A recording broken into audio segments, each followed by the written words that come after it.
what's up guys? In this video I'm going to give you 5 tips to help you smash your half marathon PB.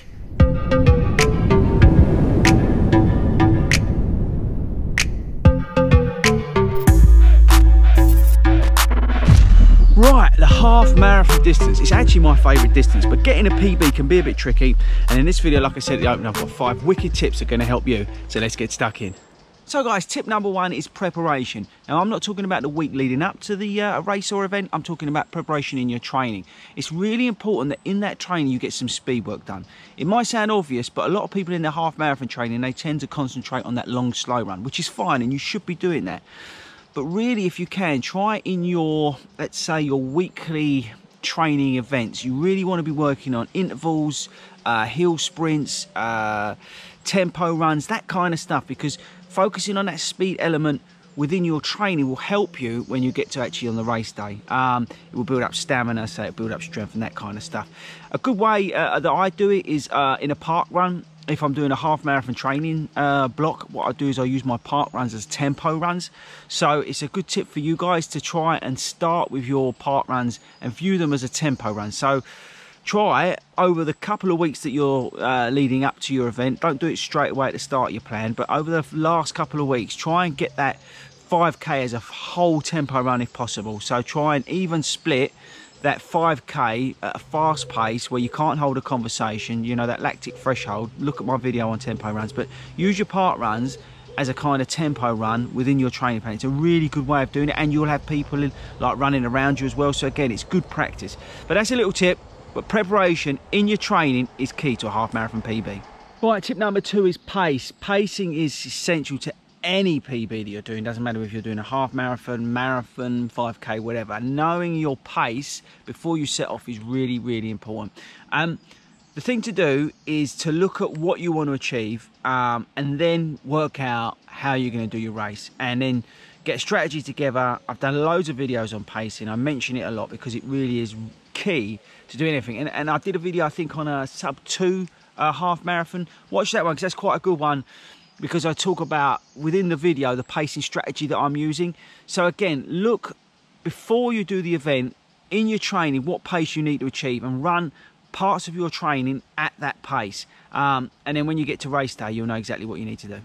Right guys, so my tip number 3 is the week before your race. I really want you to focus on staying engaged in your training, reducing your intensity, but tick over, because what tends to happen, some people, they literally drop off their training, and that can have an adverse reaction.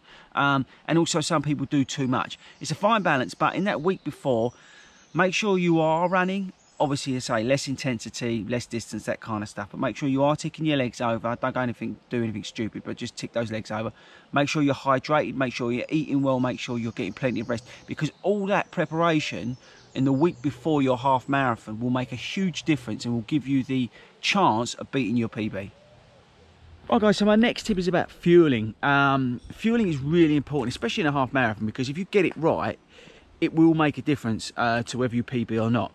If you underfuel, let's say, so you don't take enough fuel on, your performance will be negatively impacted. But at the same time, if you take too much, it can have the same reaction as well. So it's really important that in your training, you plan what you're going to do, you know what you're going to do. For me personally, if I'm running a fast half marathon, I will fuel at 45 minutes. If I'm running like a slow-paced half marathon, I will fuel at 60 minutes.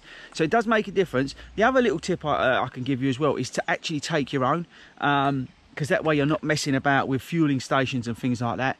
It might sound silly, but even carrying your own water can make a big difference, because going into a water station can slow you down, and I'm talking seconds, but all that could add up to you breaking your PB.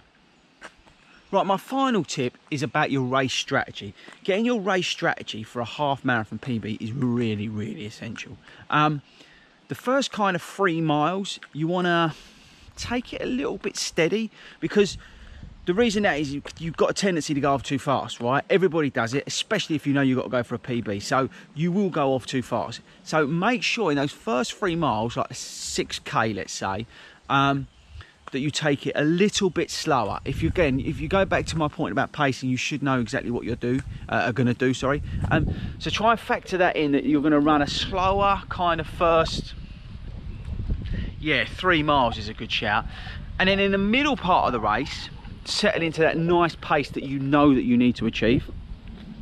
And then use that middle part of the race to assess how you're feeling and whether the PB's on. And then really the last 2 miles, you kind of want to attack. And that's where it comes down to picking people out that you want to beat, picking points on the course that you know you want to run to, all those kind of little mental tricks to get you through the pain barrier.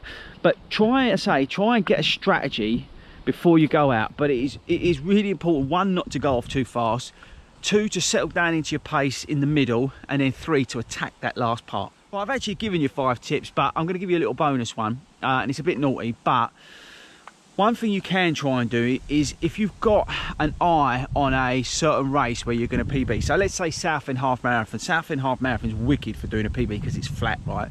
So say you book somewhere like that, and what I would suggest you do is maybe put in your time that's slightly faster than what you're expecting to do. And the reason that is, and I'm going to get in a lot of trouble for saying this, the reason that is because you'll be up with the faster runners with regards to where you are on your pacing. And what that will allow you to do is that allow them to go off, and you'll create a bit of space to be able to run your own race. Because if you go into a pen that's maybe a little bit slower, or like a 2-hour half marathon pen is usually very busy, so maybe go to the one slightly before it.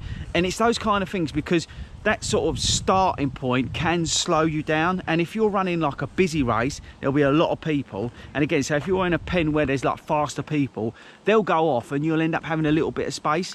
It is a bit naughty because you should be in the right pens, and I'm not saying do that at every race, but if you're chasing this half marathon PB, it is a little tip. So get yourself into a slightly faster pen, and then you can run your own race. So there you go, guys. They're my 5, well, 6 actually tips or hints or whatever you want to call them for getting that half marathon PB. Half marathon PB is hard. 13.1 miles is a long way, but I think if you execute the sort of right bit of training, right pacing strategy and race strategy, you can definitely achieve it. The last thing I would say to you is, whatever happens, make sure you give yourself a pat on the back. Even if you don't do it this time, there's always going to be a next time. Running is awesome, and you can keep going and going and going. So don't beat yourself up or give yourself a hard time if you don't do it. You know, these things happen, right? But whatever happens, enjoy yourself, have fun, and I'll catch you guys later.